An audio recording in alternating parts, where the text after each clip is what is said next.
მოგესალმებით, ვაგრძელებთ SQL მონაცემთა ბაზების შესწავლას და ამ ვიდეოში უნდა ვისაუბროთ დიაპაზონებზე. მოდი, დავიწყოთ. პირველ რიგში გაგახსენებთ, რომ ჩვენ ვიყენებთ ასეთ იარაღს, რომელსაც ქვია Visual Studio Code, რომელიც არ არის საჭირო იყოს დაინსტალირებული თქვენს კომპიუტერში, მაგრამ შეგიძლიათ CS50.dev-ზე შეხვიდეთ და პირდაპირ გახსნათ. ამისათვის დაგჭირდებათ GitHub-ის აკაუნტი.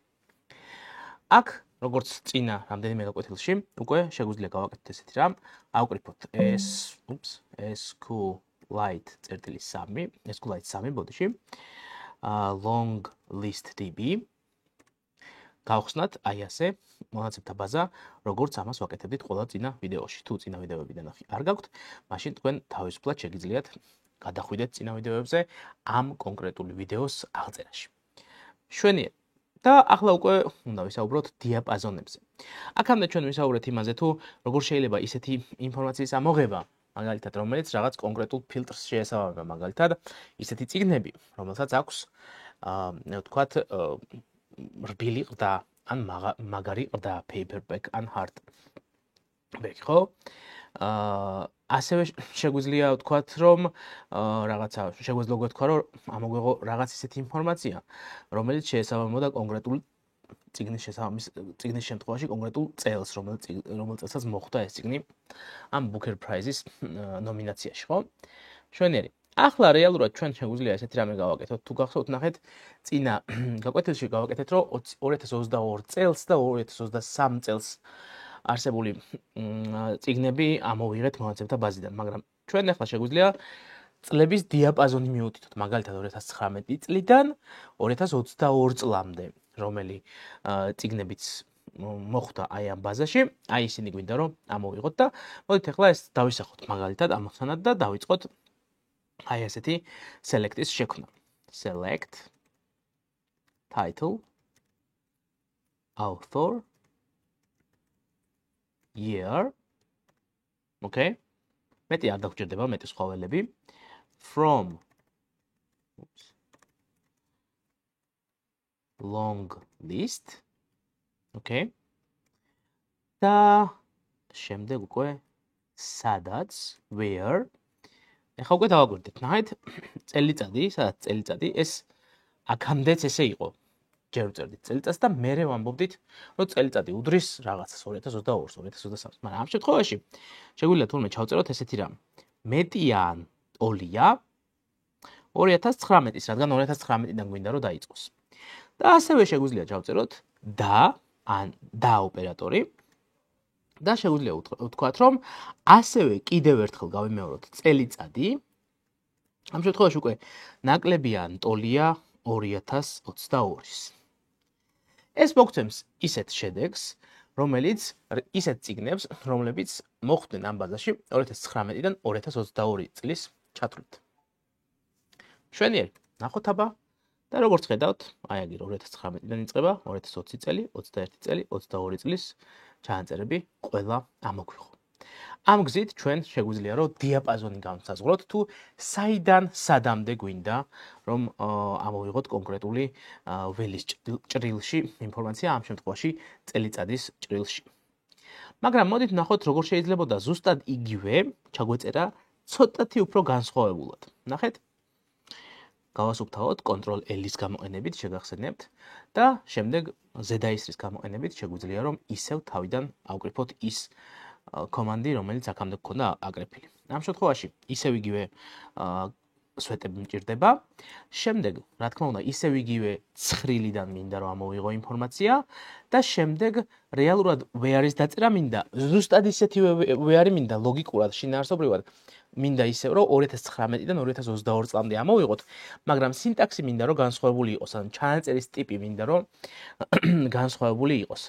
ამისათვის ჩვენ შეგვიძლია ასეთი რამ დავწეროთ, სადაც ან where და მე ვწერთ year, ანუ წელიწადის ველი, year არის between ინგლისური სიტყვა და ნიშნავს რაღაცეებს შორის, სადაც წელიწადი არის 2019-სა და 2022-ს შორის, between შორის ნიშნავს. ანუ წინ თუ between-ს დაუწერთ, მე 2019 და 2022. აი ასე შეგვიძლია ვაჩვენოთ, რომ რეალურად ჩვენი აი ეს დიაპაზონი, აი ეს range, რომელშიც გვინდა რომ ამოვიბეჭდოთ, ზუსტად იგივენაირად როგორც წეღან მეტობა ნაკლებობისა და ნაკლებობა მეტობის იმეებით, რა ქვია, სიმბოლოებით განსაზღვრეთ, რომელ წელსა და რომელ წელს შორის გვინდოდა. გავუშვათ და რეალურად შედეგიც იგივეა, აქაც არაფერი არ იცვლება. ახლა დამატებით რეალურად შეიძლება აი ამ კონკრეტულ წიგნებს შეიძლება ჰქონდეთ მაგალითად რეიტინგი.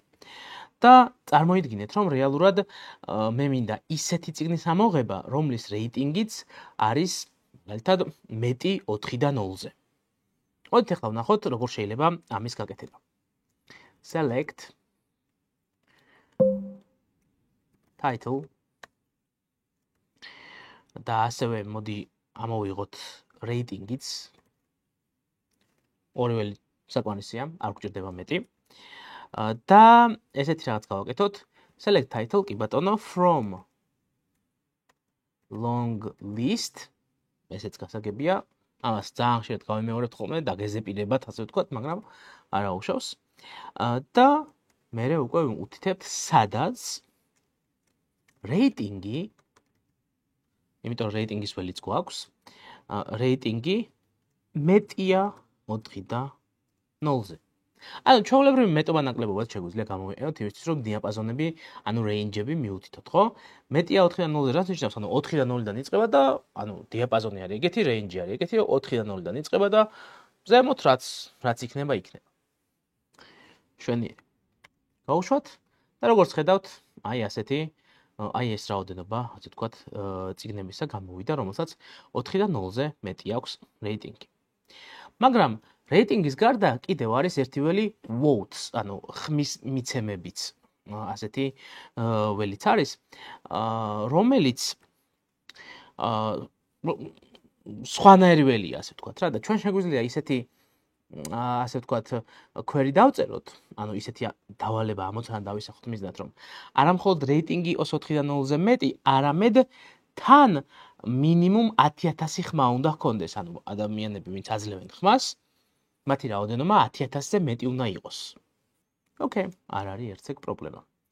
ისევ იგივე, გახსენებთ ისევ ზედა ისრით ვაკეთებ ამას, from long list, კი ბატონო, where რეიტინგი არის 4-დან 0-ზე მეტი, მაგრამ ასევე დამატებით, ანუ end-ის გამოყენებით, გავაკეთებთ ესეთ რაღაცას, რომ votes, ანუ ხმები მეტია 10,000-ზე. დაგვერდით, რეიტინგი ამ შემთხვევაში გამოდის რა? ანუ რეიტინგი 4-დან 0-ზე მეტი. ანუ ისეთ წიგნები, რომლებიც აი აქ იყო წარმოჩენილი, აი ეს განსაზღვრავს მაგას, მაგრამ ასეთ წიგნებშიც კიდევ დავავიწროვოთო ვამბობთ და მხოლოდ ისეთები ვიპოვოთო, რომლებიც 10,000, რომელსაც vote 10,000-ზე მეტი აქვს, ანუ 10,000-ზე მეტმა ადამიანმა მისცა ხმაო. აბა მოდი ვნახოთ. როგორც ხედავთ, აი ამისაგან განსხვავებით, აქ უკვე სულ 4 ცალი წიგნია ისეთი, რომელსაც 10,000-ზე მეტი ხმა აქვს დაგროვებული.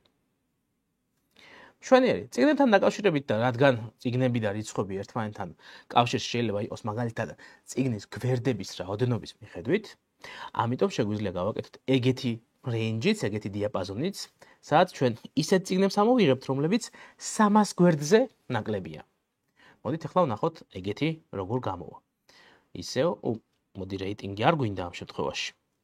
ხო, როდესაც შეგეშლებათ რაღაც და გინდათ რომ გამოხვიდეთ, მარტივად შეგიძლიათ უბრალოდ წერტილმძიმეს დააჭიროთ და ის შესრულდება ის query, რომელსაც უშვებდით და შემდეგ უკვე გააგრძელეთ თავიდან.